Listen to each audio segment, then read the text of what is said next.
नमस्कार प्रेक्षकांनो, मालिकांची दुनिया या चॅनलमध्ये तुमचे स्वागत आहे. घरोघरी मातीच्या चुली या मालिकेमध्ये आपण बघणार आहोत की आता शर्वरी सुमित्राला सांगते की मला थोडे पैसे हवे आहे.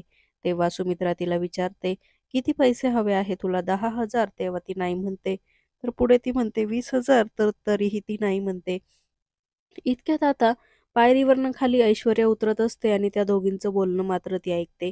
त्यानंतर ती सांगू लागते की मला 1,000 नाही, लाखात पैसे हवे आहे. आणि हे ऐकून आता सुमित्राला खूपच मोठा धक्का बसतो. तेव्हा ती म्हणते, काय चाललं आहे तुझं आणि इतके पैसे कशाला हवे आहे? तेव्हा ती सांगते की ते मी आत्ता सांगणार नाही, पण मला पैसे हवे आहे.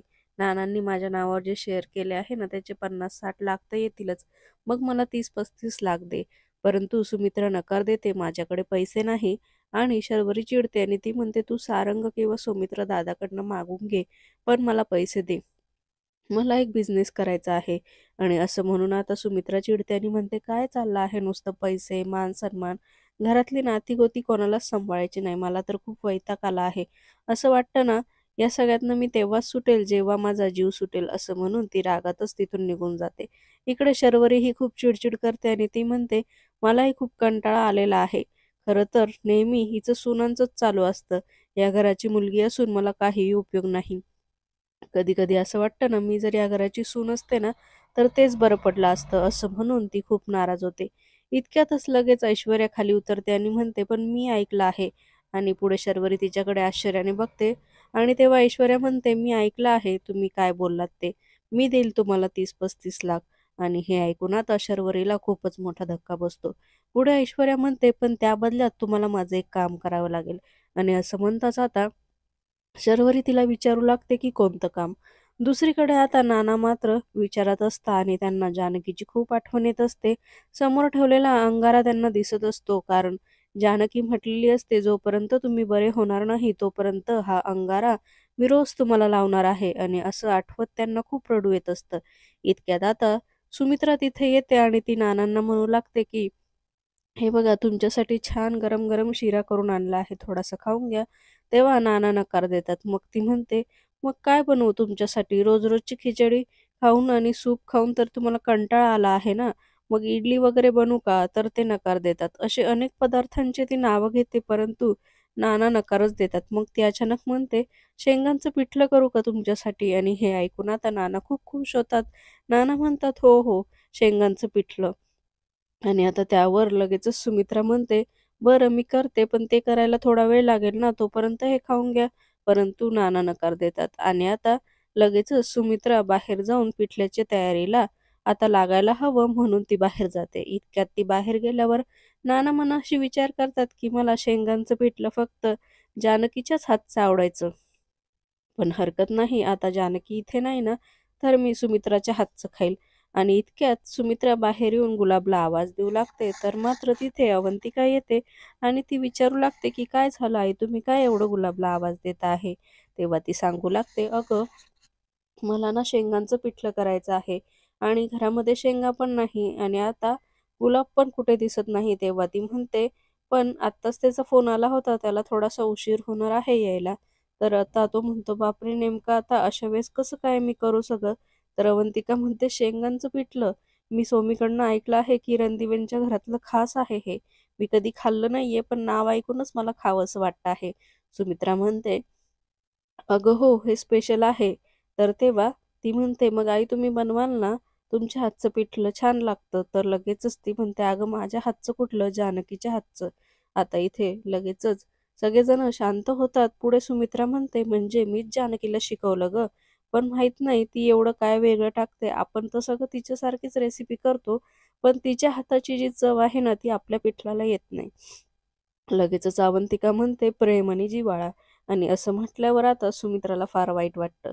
दुसरीकडे पुन्हा सुमित्रा म्हणू लागते, "पण आता करू काय गं? मला तर माझ्या मैत्रिणीला पण भेटायला जायचं आहे." इतक्यात तिच्या फोनवर ओवीचा फोन येतो आणि "मी तयार आहे, तू निघालीस का?" तर ती होकार देते आणि नंबर डायल केला आहे, कोणाला कळेल तर ती म्हणते, "तू काळजी करू नको, मी डिलीट करेल." इकडे तिथे जानकी येते, तेव्हा ती विचारते, "कोण होतं गं?"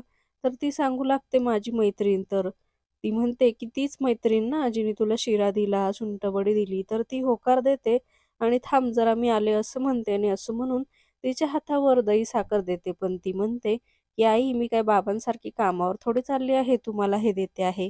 तेव्हा ती म्हणते असू दे, पण तू आता खा आणि तू चांगल्या कामासाठी चालली आहे ना, म्हणून आईचं ऐकायचं. आणि असं म्हणून आता ती दही साखर खाते आणि तिथून निघून जाते. इकडे मात्र सुमित्रा विचारतच असते, काय करू, मला जायचं तर आहे, पण मी येऊस तर ह्यांच्या जेवणाची वेळ टळून जाईल आणि येताना मला शेंगाही आणावं लागेल, तोपर्यंत खूप उशीर होईल.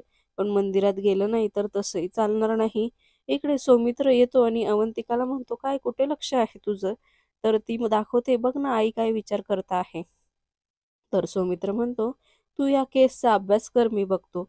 आणि तेव्हा तो आईला आवाज देतो, काय झालं विचारतो. तेव्हा सुमित्रा सगळा प्रॉब्लेम सांगते. तर तो म्हणतो, तू काळजी करू नको, मी करतो पिठलं. तर तिला खूपच आश्चर्य वाटतं की अगं बाई, तू कधी शिकला हा पिठलं बिठलं, तुला येतं? तर तो म्हणतो, मला येत नाही, म्हणजे अवंतिकाला येतच असेल ना, मी सांगतो तिला. आणि असं म्हणून सुमित्रा म्हणते ठीक आहे. त्यानंतर ती निघून जाते. आता सौमित्र म्हणतो, आई तू जा आता, काळजी करू नको. आणि इकडे अवंतिका विचारते, गेल्या का आई, काय चाललं होतं? तर मात्र सौमित्र सांगू लागतो, तिची मैत्रीण वाट बघते ना. तर ती म्हणते, हो मला विचारायचंच होतं, पण कोणती मैत्रीण ते माहीत नाही. तेव्हा सौमित्र सांगतो, अगं छोटीशी मैत्रीण. त्यामुळे अवंतिकाच्या लक्षात येतं की ओवीला भेटायला त्या गेलेल्या आहे. दुसरीकडे मात्र आता तो सांगतो, शेंगांचं पिठलं तू बनवायचं आहे. तर ती म्हणते, मी कधी बनवलं नाही, मला येत पण नाही. तर आता तो म्हणतो, म्हणजे मग तुला फक्त खाता येतं तर? आणि आता अवंतिका म्हणते, तू काही काय बोलतो? दुसरीकडे आता कसं पिठलं बनवायचं यावर विचार असतो. पण चला जानकी वहिनीला फोन करून रेसिपी घेऊया, असं म्हणून ते रूममध्ये जातात. दुसरीकडे जानकीला फोन करून ती रेसिपी घेऊन खाली येतात. तर किचनमध्ये ऐश्वर्याने खूप भाज्यांचा पसारा, न्यूडल्स असा सगळा पसारा मांडलेला असतो. तिथे आजी येतात. आजी विचारतात, काय ग हे काय आहे? सगळे गुंडे गुंडे असे मांडलेले आहे. आणि तर तेव्हा त्यांच्या हातातनं न्यूडल्स घेऊन ऐश्वर्या म्हणते, हे कसले गुंडे वगैरे नाहीये, हे न्यूडल्स आहे. आणि इतक्यात सारंगही तिथे येतो. काय चाललंय ऐश्वर्या? तर ती विचारते, मी मस्त असं वेगळं काहीतरी बनवणार आहे, इटालियन न्यूडल्स. तर आता सारंग म्हणतो, हो का? आणि नेहमी तेच तेच खाऊन कंटाळा आला आहे, म्हणून आता बनवणार आहे. खरं तर मी चिकन करणार होते, पण आईंचे खूप उपास तापास वार असतात, त्याच्यामुळे कॅन्सल केलं. आता व्हेजवरच म्हटलं काहीतरी आपण करूया. इतक्यात तिथे रेसिपी घेऊन मात्र दोघे जण येतात. तेव्हा ऐश्वर्याचा सगळा पसारा बघून ते विचारतात, काय चाललं आहे इथे? तेव्हा आता सारंग म्हणतो, ऐश्वर्या नूडल्स बनवता आहे, आता त्याचा पण प्रॉब्लेम आहे का वहिनी? तर लगेचच ती म्हणते, आम्हाला कशाला प्रॉब्लेम असेल? तर आता पुढे ऐश्वर्या म्हणते, पिठलं बनवायचं आहे. तर आता पिठलं हा शब्द ऐकताच ऐश्वर्या म्हणते, पिठलं? तर सुमित्रा म्हणतो, पिठलं नाही, कुठलं सामान कुठं आहे हे तुला माहिती आहे का? तर ऐश्वर्या म्हणते, हो माहिती आहे मला कुठलं सामान कुठे आहे. आणि असं म्हणून ते दोघं जण आता त्यांचा प्लॅन कॅन्सल करतात आणि ऐश्वर्याला सांगतात की आम्हाला दोघांना नको आहे तुझे न्यूडल्स. तर आता ऐश्वर्या म्हणते, का माझे काय एवढं पण खाण्यामध्ये प्रॉब्लेम आहे का? तर ते म्हणतात, तरीही नको आहे सांगितलं ना. आणि असं म्हणून ते रूममध्ये निघून जातात. इकडे मात्र आता काय करावं यावर त्यांचा विचार सुरू असतो. आणि इतक्यात आता नेहमी ही ऐश्वर्या आडवीच येते असं ते बोलत असतात. त्यानंतर आता ऐश्वर्याचं काय करायचं हे कळत नाही, पण तेवढ्यात त्यांचा फोन वाजतो आणि तिथे जानकीचा फोन असतो आणि घडलेला सगळा प्रकार आता ते जानकीला सांगतात. तेव्हा जानकी म्हणते, आपण यावर एक करूया की मी पिठलं बनवते आणि तुम्ही ते नानांना खाऊ घाला. तर तेव्हा आता दोघेही खूप खुश होतात. तुझ्या हातचं पिठलं म्हणल्यावर काही विचारायलाच नको. आणि असं म्हटल्यावर आता त्यांचा प्रॉब्लेम सॉल्व्ह होतो. म्हणून आता सगळेजण खुश असल्यामुळे जानकी म्हणते, आता बोलण्यात वेळ घालवायला नको, मी जाऊन पिठलं बनवते. इकडे आता सौमित्र म्हणतो, अगं पण अजून एक प्रॉब्लेम राहिलाच आहे. तेव्हा ती म्हणते, कुठला? तर सौमित्र म्हणतो, आता एवढं करून बिचाऱ्या ऐश्वर्याचे न्यूडल्स खाणार कोण? तर आता अवंतिका म्हणते, नुसते न्यूडल्स नाही रे, इटालियन न्यूडल्स. आणि असं म्हणून दोघेही खूप हसू लागतात.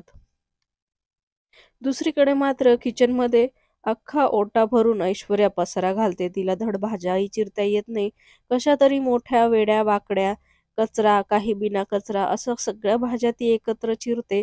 काहीच तिला जमत नाही, परंतु तरीही ती करतच असते.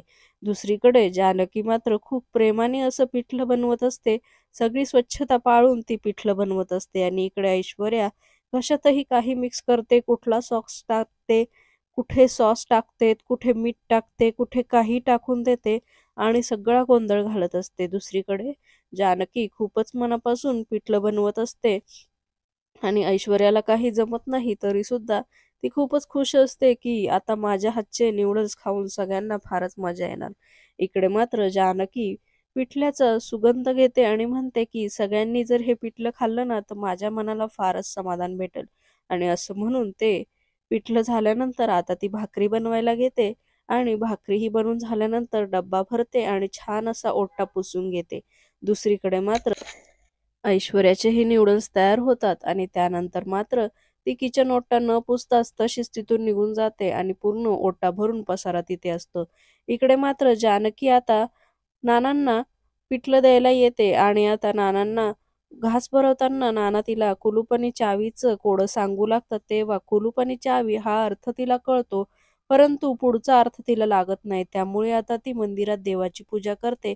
तिथे जोगतीन तिला सांगू लागते की मायनी दिलं आणि धन्यानी विकलं असं ते आहे आणि तेवढ्यात मूर्ती उचलल्यावर तिथे कड्याचं चित्र दिसतं आणि तिला आठवतं की नानांनी सांगितलेली गोष्ट जी काय आहे कुलूप चावीचं कोड हे ऋषिकेशच्या कड्यामध्येच आहे. त्याचं उत्तर हे तिच्या लक्षात येतं आणि त्यामुळे आता हे कोड तिच्या पुढचं सुटतं.